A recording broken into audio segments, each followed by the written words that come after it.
Diga, aquí nuevamente el hermano Yoito. Vamos a estar continuando con el video de la serie que estamos trabajando sobre influencia herética y el tema de hoy es el docetismo. Así que, ¿verdad? Espero que les guste el tema y vamos a comenzar. Y comenzamos. El docetismo. El docetismo es una doctrina del periodo de la iglesia primitiva que afirmaba que Jesús solo aparentaba ser humano. La enseñanza docética enfatizaba la deidad de Jesús y restaba importancia a su vida terrenal. La iglesia finalmente consideró el docetismo como una comprensión herética de la naturaleza de la encarnación. Abajo tenemos la fuente. Entonces, para los que son nuevos en el canal, normalmente cuando usamos slideshows o diapositivas en español, siempre debajo vamos a tratar de poner de dónde sale la información. Si en algún momento no tuviera, pues probablemente pues estoy haciendo un comentario yo de mi persona o tal vez de algo, pero no es una fuente, ¿verdad? Oficial, en el sentido de que, un ejemplo, yo no tengo que poner a la parte de abajo, citarme a mí como persona. ¿Por qué? Porque si tengo que decir algo, pues básicamente se lo voy a decir a ustedes y voy a interactuar con ustedes. Pero si no, si normalmente a veces son influencia más específica o precisa, pues normalmente trataré de siempre poner la fuente de donde saco la información. Así que básicamente esto es el docetismo, una introducción extremadamente básica. El docetismo nace a finales del siglo I y consolida y se hace más fuerte en el siglo II. En esta breve descripción que tenemos, ellos básicamente enfatizaban la deidad de Cristo y negaban la encarnación. Básicamente es opuesto a lo que otras sectas hacían, que era lo opuesto. Otras sectas, como habíamos mencionado anteriormente hablamos de movimientos judaizantes y del ebionismo, dependiendo, no todas, y hago la aclaración nuevamente, escúchenme bien, hago la aclaración. A veces cuando hacemos una comparación de una secta con un grupo moderno, no estamos diciendo que eran exactas o precisamente igual. Entonces, así sucesivamente, según cómo el ebionismo podía compartir ciertas ideas con movimientos judaizantes, pues como no compartían todo, por eso es que se hace la diferencia entre una cosa y la otra. Como habían grupos que negaban explícitamente la deidad de Cristo, pues en este caso los docetistas hacían extremadamente lo opuesto.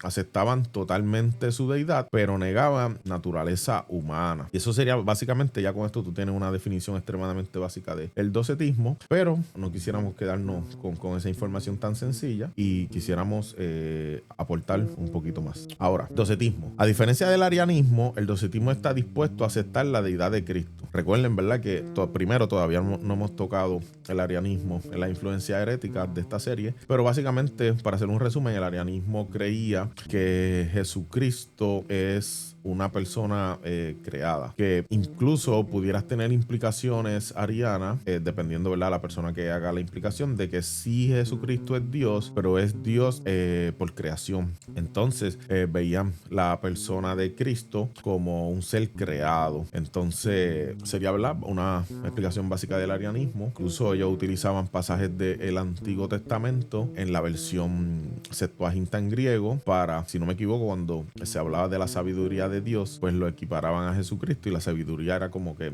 trataban de utilizar ciertas palabras en específicas que apuntaban a que era algo creado. Obviamente, pues una de las refutaciones fáciles que se le dio en aquel momento fue: ok, tú estás citando un pasaje del Antiguo Testamento en griego, el Antiguo Testamento se escribe en hebreo, cuando vamos al hebreo pues no dice lo que tú dices. Y eso fue parte de algunas de las refutaciones que se le dieron a los arianos. Pero el docetismo es, como le decía, a diferencia del arianismo, el docetismo está dispuesto a aceptar la deidad de Cristo, pero cometer el error opuesto al negar su humanidad. Reconociendo la obra y el poder de Cristo, los docetales resultaba fácil creer que era Dios, pero se sentían incómodos con el mundo material. Influenciados por las filosofías conocidas como gnosticismo, entiendo que el próximo programa sería sobre el gnosticismo, pensaban que las cosas espirituales eran buenas y las cosas físicas eran malas, ¿verdad? Los gnósticos eran dualistas, entonces hacían esta separación de lo bueno y lo malo, un dualismo. Entonces en este dualismo todo lo del espíritu es bueno, todo lo de lo físico es malo. Pues entonces los docetistas tenían influencias gnósticas, y por eso es que parten de la premisa de que, ok, Jesucristo es Dios, pero no puede haber sido encarnado, porque si Dios es espíritu,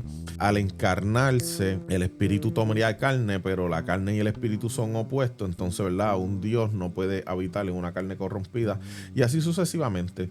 Entonces, partiendo de estas interpretaciones, pues ellos te iban a afirmar la divinidad de Cristo, pero te iban a negar al mismo tiempo su encarnación. Al punto de que algunos docetistas te podían decir, Jesucristo, al ser Dios, pues era todopoderoso. Cuando viene a la tierra, Jesucristo siendo todopoderoso, toma esta apariencia que parece humana, que la gente lo ve, camina, pueden tocarlo, pero nunca fue humano. Y básicamente, ¿verdad? Sería una de las conclusiones de ello. Ahora, mira, aunque el docetismo no es tan común hoy como algunas otras herejías, vemos reflejos de él en religiones como la ciencia cristiana. Esto va a estar bien interesante cuando hablemos de qué es la ciencia cristiana, que sostiene que la existencia física es una ilusión, niegan el mundo físico y por lo tanto también niegan la encarnación de Cristo. Lo más reciente a creencias parecidas a los docetistas, pues se conoce este grupo que se llaman ciencia cristiana. Vamos a estar hablando de ellos. Recuerden que siempre a la parte de abajo vamos a tener de dónde sacamos la fuente. Entonces, ¿qué es la ciencia cristiana según el diccionario de Oxford? Vamos allá. Espero que les cause intriga. Dice, ciencia cristiana, los principios de un cuerpo religioso conocido principalmente por su preocupación por la curación únicamente a través de la oración. Básicamente, ellos creen que las sanaciones del cuerpo ocurren a través de las oraciones y sobreenfatizan esto. Fue fundado por Mary Baker Eddy en 1821 al 1910. Dice ella, ¿verdad? Eso es la fecha de vida de esta persona. Ella era nativa de New Hampshire y de origen calvinista. Extremadamente interesante, ya que no sé si ustedes en algún momento lo han escuchado, yo lo he escuchado y obviamente porque alguien lo diga no quiere decir que es correcto o cierto, pero yo en algún momento he escuchado la premisa de ciertas personas que dicen que porque, un ejemplo, ciertas iglesias reformadas tienen confesiones de fe, pues como que no caen en herejías, pero obviamente esto sería un ejemplo de que pues nadie está exento. Esto sería un claro ejemplo de que nadie está exento, solamente, ¿verdad? La gracia y la misericordia de Dios y su espíritu que nos guía nos puede mantener alejados de este tipo de cosas. Continuamos. Dice, en 1866 ella afirmó haber experimentado una sanación mientras estudiaba el relato de la curación del paralítico de Mateos capítulo 9. Ella creía haber descubierto en la Biblia la ley espiritual y la ciencia subyacente a la hora de la sanación de Jesús, lo que hacía que tal sanación estuviera al alcance de todos, lo que aceptaran la disciplina moral y espiritual de su enseñanza. Entonces, básicamente, ya leyendo Mateo capítulo 9, según, ¿verdad?, la historia o gráfica de ella, dice que ella está leyendo Mateo capítulo 9. Ella era una persona que parecía de muchas enfermedades y ella recibe una sanación espiritual.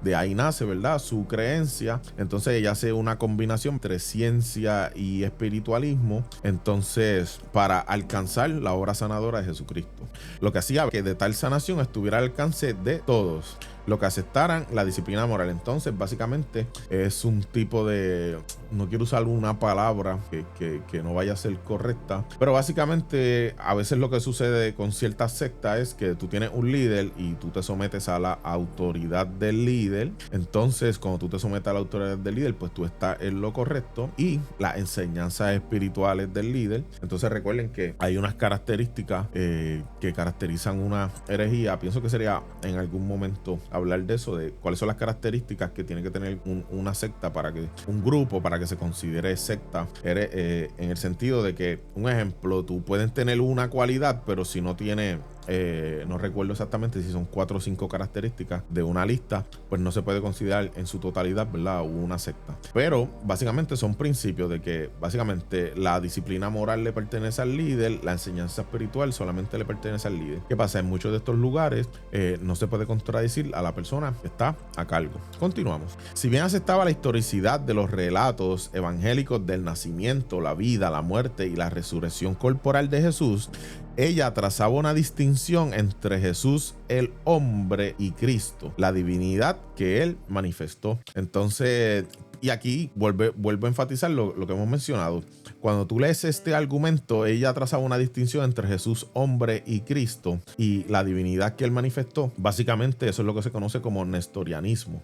Entonces el nestorianismo nace siglo IV, siglo V, más o menos. Y tú te das cuenta que los docetistas tenían conceptos que luego se le acusan cuando se combate con la herejía del nestorianismo. Y básicamente, repito, entonces, aunque ella tiene mucha similitud con el docetismo, ella también hace una diferencia entre el Jesús hombre y Cristo. Entonces, no solo la secta de ciencia cristiana comparte extremadamente mucho con el docetismo antiguo, sino que también tienen matices nestorianos. Una de las características que hacía Nestorio era que separaba a la persona de Cristo, la humana y la divina, entre otros argumentos que se dieron sobre su persona, pero uno de los más importantes era este. Entonces, no solo ella toma del docetismo, sino que también coge matices nestorianos. Y continuamos porque esto no acaba aquí. Dice, todo lo que no expresa la naturaleza de Dios es irreal, un concepto defectuoso y limitado del reino de Dios. El mal y la enfermedad no tienen una realidad última y debe ser destruido cuando el individuo se da cuenta del poder y el amor de Dios, en lugar de por tratamiento médico. Básicamente, ellos están tratando de combatir la naturaleza humana o la naturaleza enferma del hombre a través de disciplinas espirituales. Entonces, a través de estas disciplinas espirituales, una persona encuentra el poder para hacer las sanaciones. En el caso de ella, que ya es el primer ejemplo, ella hace una autosanación, ¿verdad? Según su historia, cuando lee Mateo capítulo 9. Entonces, básicamente, sin ningún tipo de tratamiento médico, vamos a alcanzar una trascendencia espiritual en la cual nosotros mismos nos vamos a sanar. La ciencia cristiana se ha extendido posteriormente, especialmente en el mundo de habla inglesa y Alemania. Entonces, probablemente, como es un movimiento perteneciente más a Europa, pues probablemente acá en América, sobre todo en el área de habla hispana, pues probablemente tal vez nunca hemos escuchado hablar de ellos, y si hemos escuchado hablar de ellos, probablemente hasta con otro nombre los conocemos. Dice, desde la muerte de la señora Eddy, la organización con sus filiales en gran parte autónomas y administradas congregacionalmente han mantenido la estructura que ella dispuso en el manual de la iglesia en 1895. Básicamente, cuando ella muere, como ella deja un manual bien estructurado de cómo la iglesia tiene que funcionar, pues las iglesias son autónomas y siguieron funcionando después de su muerte. Entonces, si a alguien le da curiosidad cómo sería ir a un servicio de un tipo de estas congregaciones, pues nos dice, los servicios de la ciencia cristiana son de forma sencilla. Los del domingo consisten principalmente en las lecturas de la Biblia y ciencia y salud, e incluyen himnos, la recitación del Padre Nuestro. Aquí esto está bien interesante. Dice, la única forma de oración vocal utilizada. Básicamente, cuando ellos van a hacer una oración en voz alta, la única oración que hacen es el Padre Nuestro. También hacen oraciones silenciosas, y ahí, en ese sentido, oran en su propia mente y hacen una oración más normal hasta cierto punto. Pero, por ejemplo, nunca los va a escuchar orando en voz alta y que esa oración no sea el Padre Nuestro. Dice, las reuniones de entre semana incluyen relatos de curaciones por parte de los miembros de la congregación. Básicamente, ellos se reúnen, como ellos creen en la sanación. Cuando ellos se reúnen en la semana, básicamente las personas van a ir al testimonio de cosas que han recibido sobre sanación. Dice, aunque los científicos cristianos señalan una cantidad sustancial de testimonio, la aplicabilidad universal de sus métodos de curación no es admitida fuera de sus propias filas. Básicamente, hay relatos de ellos que supuestamente tienen sanaciones dentro de sus congregaciones, pero cuando se aplican los métodos que ellos utilizan fuera de las congregaciones, el método no es replicable. Entonces, pues, obviamente, eso levanta sospechas. Continuamos. El docetismo tiene ideas similares en algunos grupos New Age. El New Age es un movimiento espiritual que está cogiendo extremadamente mucha fuerza en Estados Unidos, sobre todo en el área de habla inglesa. Entonces, ellos enfatizan el yo, la autosuperación. Básicamente, muchas de las ideas que tú puedes escuchar, que en algún momento has escuchado, que en el sentido de que, ok, tu vida va de esta manera, y si tú quieres resolverlo, las respuestas están dentro de ti mismo, las tienes que buscar dentro de ti mismo, tu autosuperación, tus logros, todo se encuentra dentro de ti, y tú tienes que básicamente, ¿verdad?, acercarte a ello, y de distintos tipos de forma ellos lo hacen, que si con la cristalomancia, que si con meditaciones.